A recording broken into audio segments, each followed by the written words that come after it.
What is up guys, and welcome back to the channel. Now I am in an environment you've probably never seen me in before, apart from actually very recently when I did my SP202 beat video. I sat down here.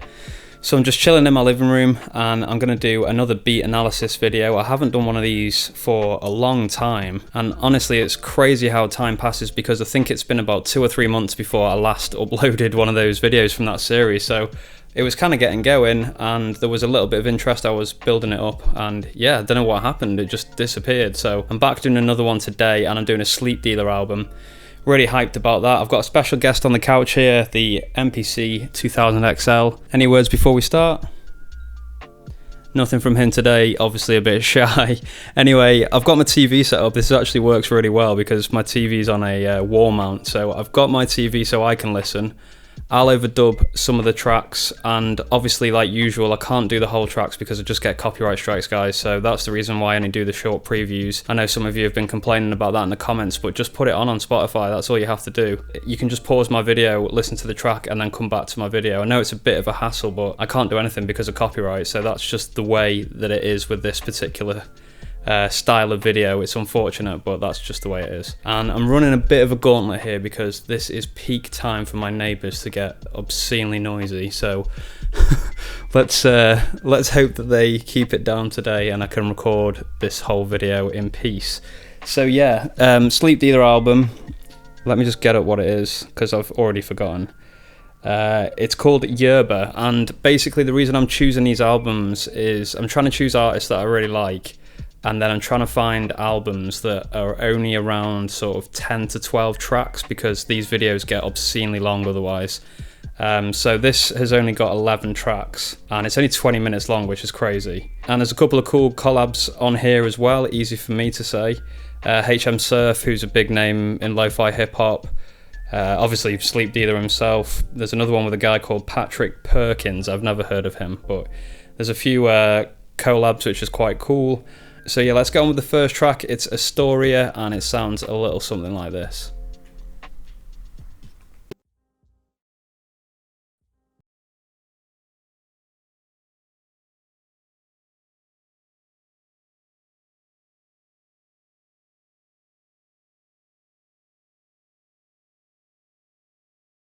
Really like this opener. I think this is kind of a classic lo-fi track for me. I don't know why. Every time I hear this song, I'm just straight into the album. I just love this sample that he's chosen.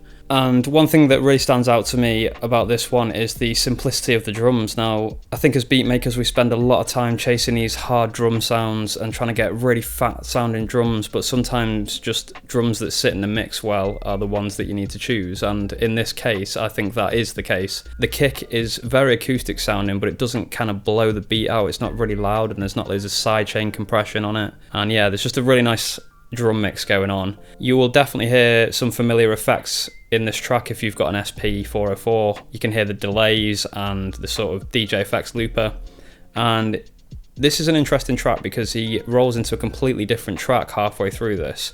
So this is kind of 2 tracks in one, this first track. And this is quite a common trick which is good for mixing things up, is keep the same drum loop but change the sample completely. It's kind of called like a switch up. So it really adds an interesting element to the track and it's quite a nice introduction. The takeaways from that really I think are the drums. I just think they're so well placed and sound so good. And yeah, sometimes there's no need to overdo it. You just need to find drums that fit well with the sample that you're using. And yeah, those switch ups can be really interesting as well if you do them right, and he has done in this track, so yeah, really enjoyed this one. Okay, this next track is called Childhood, so let's pop this one on and see what it sounds like.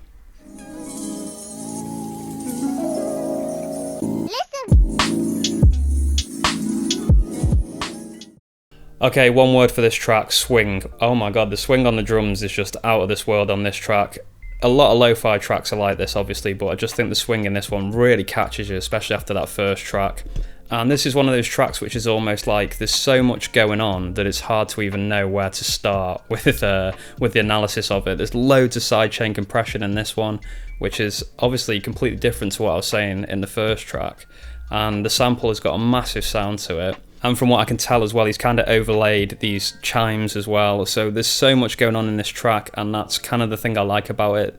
And when you get this much stuff going on in a track, you kind of get like a swell in it. and especially with that pumping sidechain compression, you get this really nice sort of swell. And I think this is a great example of that. He's used the like huge sound of the sample and the sidechain compression to really good effect, to a point where you're getting this really good swell, and it's kind of, I always say with this effect that it's kind of pulling you along the beat, and it kind of, like, I don't really know how to explain it that well, but hopefully you know what I mean, that kind of rhythm, it just pulls you along when you're listening to the track. And because of the sort of off-grid drums as well, kind of gives it that very rhythmic and very swung rhythm. So yeah, really like the way this track pulls you along, and yeah, just love the whole thing about this. Just the whole sound, it's just ridiculous. Some of these tracks like this where you just can't even begin to diagnose what's going on because there's just such a huge wall of sound. But you know, hopefully I did all right there with that analysis, and some of those points that I've raised there are useful to you guys. Okay, let's check out the third track. This one's called Ocean.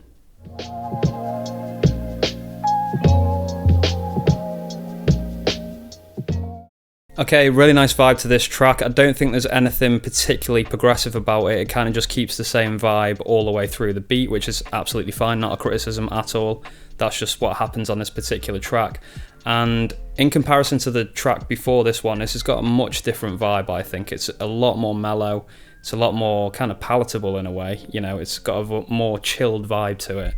And this is the collab, the first collab on the album with HM Surf. So I don't know what aspects each of these guys have done, whether one did the drums and one did the sample, etc. We'll probably never know, unless, well, maybe one of you knows out there. I know that HM Surf is kind of almost renowned for his drums in a way, so maybe he did the drums for this track, who knows. But yeah, that's a collab, really nice vibe to it. And I think I just like the laid-back vibe of this one. Again, with the drums, I think that's something I'm already noticing with this album, really. I know this is very difficult to do, but the way that the drums sit in the mix, they just sound very natural and kind of not forced at all. And I think that's really important. I think that's something I would certainly like to work on a lot. I mean, I have been working on my drums a lot lately, but I'm kind of going down a different style almost. I'm kind of leaning more towards boom bap and hip hop at the moment, but yeah, a really nice feel to the drums in this track again, and I think that's going to be a theme going through this album. Okay, let's check out the next track. This one's called Weed.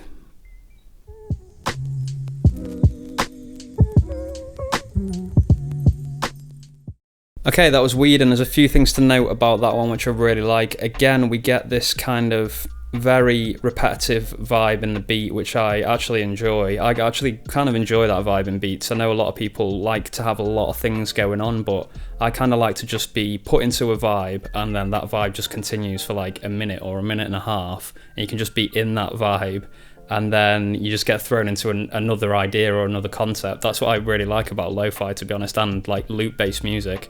I don't really like loads and loads of different things going on at the same time. In this one, it's a very classic kind of sample sound for lo-fi. You've got those electric guitar noises, the kind of clean, jazzy guitar samples, which I've really enjoyed. And you can hear a little bit of percussion layered underneath this as well, which, again, is something I would like to incorporate a little bit more, although because of the way that I'm going with my beats, I don't know if it would be entirely appropriate. But yeah, especially in this genre, or this sort of subsection of lo-fi hip-hop, it works really well. And then later on in the track, we do hear a little bit of a development. We hear some little layers brought in underneath, and that's a great way to obviously mix things up and add more depth to the beat, make it a fuller sound. So props to them for that. I think that sounds really nice. And yeah, overall, really enjoyed that one. Okay, the next one up is called Control. Let's pop this one on and see what this one sounds like.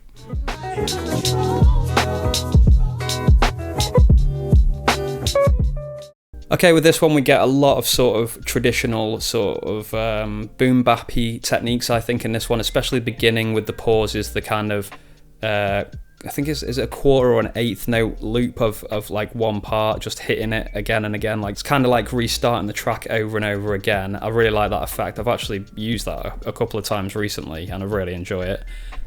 So if you've just got that on like a triggered pad, you can just hit the pad over and over in time and then just leave it to run, and you'll get that effect.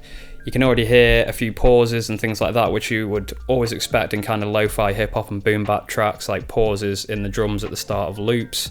pauses in general. But the one thing that's quite different about this track, I think, is the vocal elements that he's introduced. I think they sound a lot different to the rest of the album so far. It's kind of like an R&B kind of vibe to them, a sort of late 90s R&B vibe to them. So I enjoyed the inclusion of those, but yeah, definitely something different in this particular album. Again, we get those jazzy guitar samples, which is obviously just such a common sound for lo-fi, and the snare in this one in particular, I think, has got such a nice crack on it. Really enjoy the sound of that. So yeah, overall in that track, something a little bit different, I think, a little bit of a different vibe is introduced. Only subtle, because you still do have that kind of guitar sound which is making it sound like the rest of the album, but those vocals in particular and the sort of style of boom bap techniques that he's used in this one, I think, are really interesting and something a bit different for the album. Okay, this next one is called Rolling Papers, and I think there is a little bit of a theme developing for these track names as well. If you know, you know.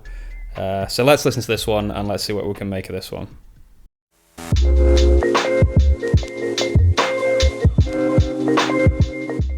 Okay, this is one of my favourite lo-fi tracks. If you haven't heard this before, then you've just been living under a rock when it comes to lo-fi, because this is just like one of the most famous lo-fi tracks, especially from the era which I started listening to, which was kind of, must have been like sort of 2012s or something like that. I can't even really remember when I started getting into lo-fi, but when that whole kind of era of this style of lo-fi was getting massive, the sort of SoundCloud era, SoundCloud beat tapes, and the Zelda Listen sample, which was on like every single track you ever heard.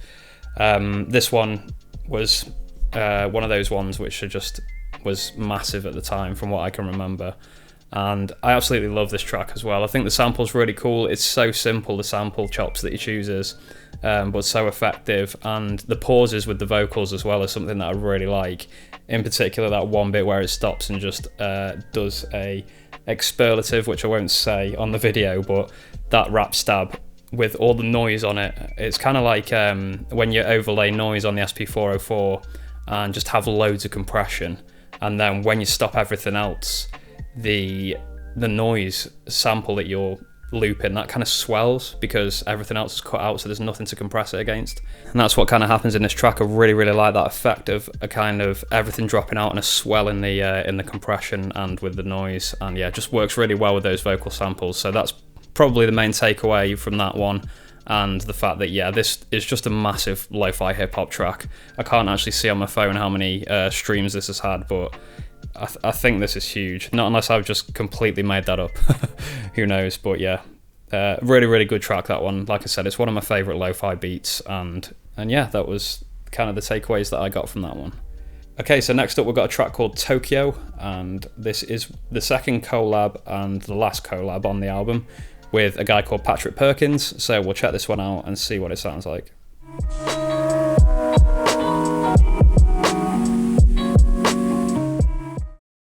Really cool track, this one. I love some of the stuff he does with the drums, and I've noticed this drum pattern which he has used a couple of times, which I really like, which is when the kicks kind of go bump bump bump.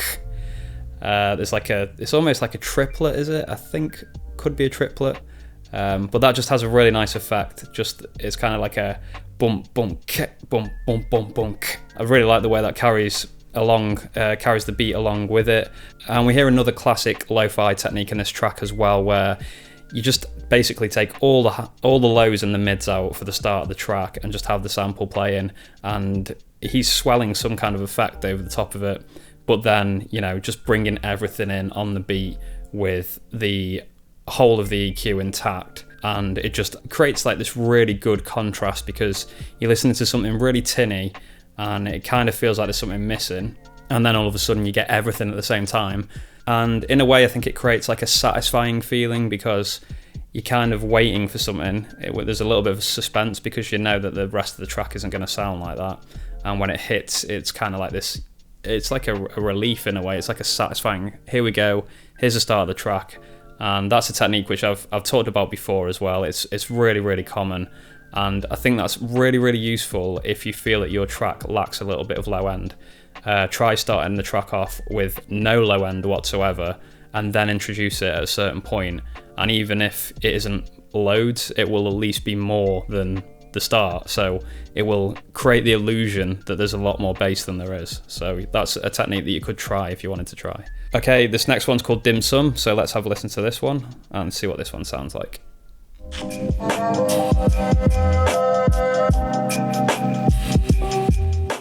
Okay, that was Dim Sum, and there's a couple of takeaways from this one, I think. I love this down-pitch vocal in this one. I think it's really, really atmospheric, and it adds so much depth to the overall beat. I mean, if you just took that out and had the beat, it would sound like a completely different beat, I think. It really kind of is the cherry on the top of this beat. And another thing that I noticed as well, which is quite nice about this one, is the percussion that he's added in the background. It's kind of like a wooden block noise. I think that's something similar to that. It's like a knock, basically. But because it's so far back in the mix, which you can obviously achieve through reverb, that's how you can create depth in your mixes. Again, it just adds a lot of atmosphere to the beat. So that's what I'd say about this one in particular. I think this has got a really, really good atmosphere to it, and that's been achieved through those two different techniques. Aside from that, we've got the usual stuff with the drums in this one. I think the drums throughout this whole album are really consistent and really, really good. And yeah, enjoyed that one, and I just love this album. I mean, every track is just almost like a banger, and yeah, that's no exception, that one. It's a great track. Okay, this next one is called Shrooms, so let's give Shrooms a listen, and then there's only a couple more after that and we're nearly done. So let's check out Shrooms.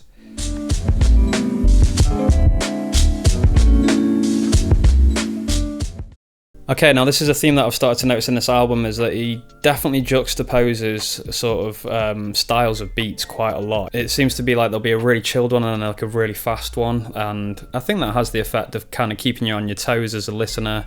You sort of don't really know what to expect next, and it adds quite a bit of sort of energy into the album as well, because there's kind of like an expectation of, not an expectation, what's the word for it, kind of like you're just basically waiting to find out what's going to happen next. I think that's quite exciting. This one starts off, it's really, really up tempo compared to the previous beat. There's something really weird going on with the drums in this track, which I can't put my finger on. It's either the hi-hat sample he's used, or he's layered under another kind of percussive sound, which sounds very, very meshy. That's the only way I can really describe it. And I do want to point out actually that I've had to just listen to this album through my phone because I can't get my TV to work. So probably with headphones I'd be able to work this out a little bit better, but it's probably the sample. He's either found a really nice sample that has this depth to it and this sort of meshy sound, or he's put a little bit of reverb on it again just to push it back in the mix and give the drums some atmosphere this time. But yeah, overall that kind of creates quite a strange effect, quite a unique effect. So that would be something definitely to try yourself. If you can find a sample like that kind of meshy sound, and lay it under your drums, that can create some really interesting vibes, as we can see from this track. So that's probably the main takeaway from that one, is just that the drums are pretty crazy. And really different with that layer that it has underneath it. Okay, so let's check out this next track. Only a couple left now. This one's Insomnia. Let's see if we can learn anything from this one.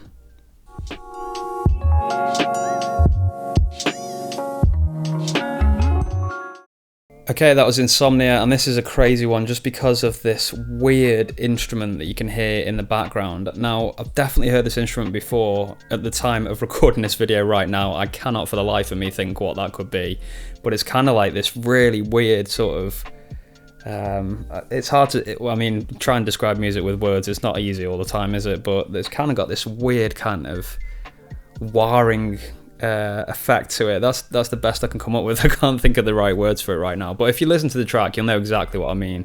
There's this very, very weird piece of percussion going on underneath. Now whether that's part of the original sample or not, I'm not so sure, but it certainly does something very unique to the track. I mean, you don't hear that sound very often in beats, especially working this well. So whether he just got lucky with the sample and quite liked it, or maybe he did actually come up with that, you know, I'm not trying to discredit him in any way. He obviously is very good at making beats, so he may have thought that would work, but that's crazy if he managed to think of that to work along with the track. That's what I'm saying, basically. I'm not saying it's impossible, but I'm saying that's a very crazy idea to have. And if that's the case, then fair play. But that's definitely not something I'd think of to layer over a beat. So again, this is another banger, this track. I just think this album's unreal. It's one of my favourites for sure of all time. I mean, what more can you say about that track, really? It's just got everything you'd want and expect from a lo-fi hip-hop beat. and then that extra element of that weird kind of percussive thing over the top is really nice. So if you know what it is, leave it in the comments below, and then maybe I can look into it a bit more, but I just can't remember what it is right now, and it's very difficult to explain with words as well. So let's get on to the last track, kind of leading on from the previous one called Insomnia. This one's called Sleep. So we'll check out Sleep, and then that will be the end of this review. So let's have a listen to this one.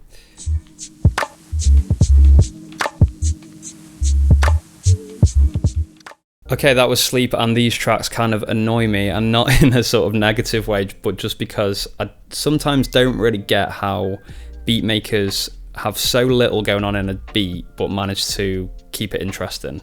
And you can hear from this one that I think the sub does a lot of the work. Now, as I've mentioned, I'm listening to these on my phone, so the sub isn't exactly cutting through, but I can definitely hear the sub in there, and I can imagine the rest of the track. I mean, I've listened to this album so many times as well.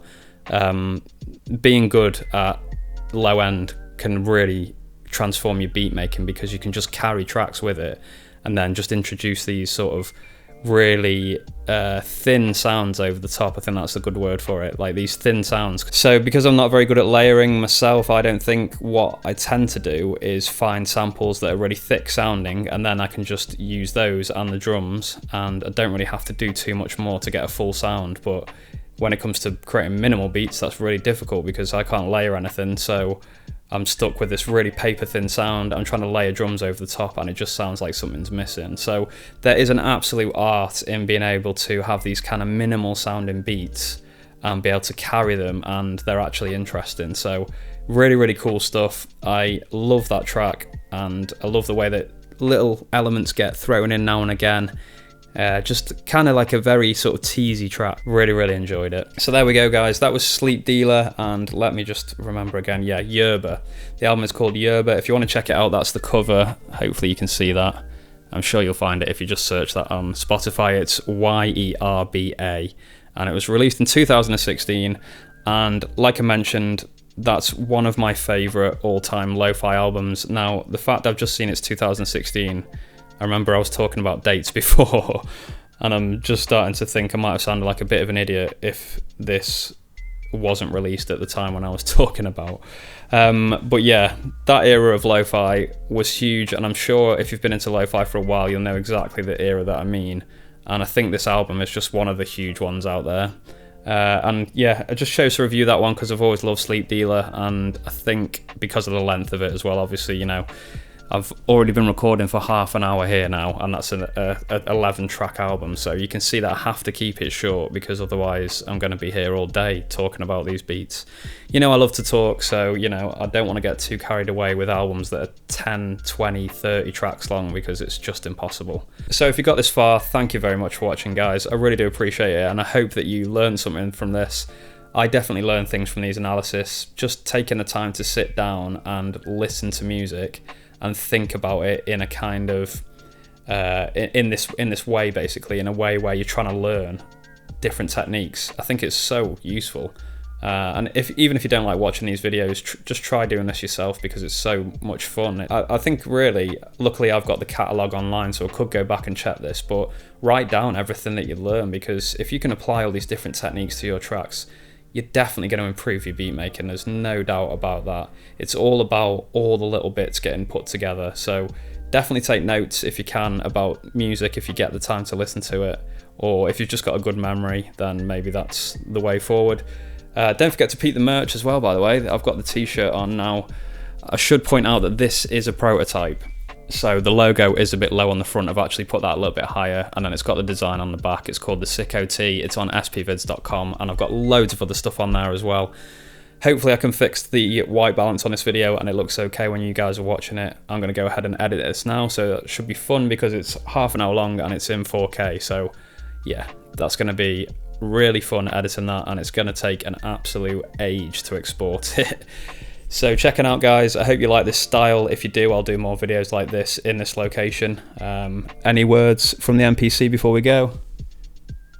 No, he's got nothing to say. Peace out, guys. I'll see you all soon.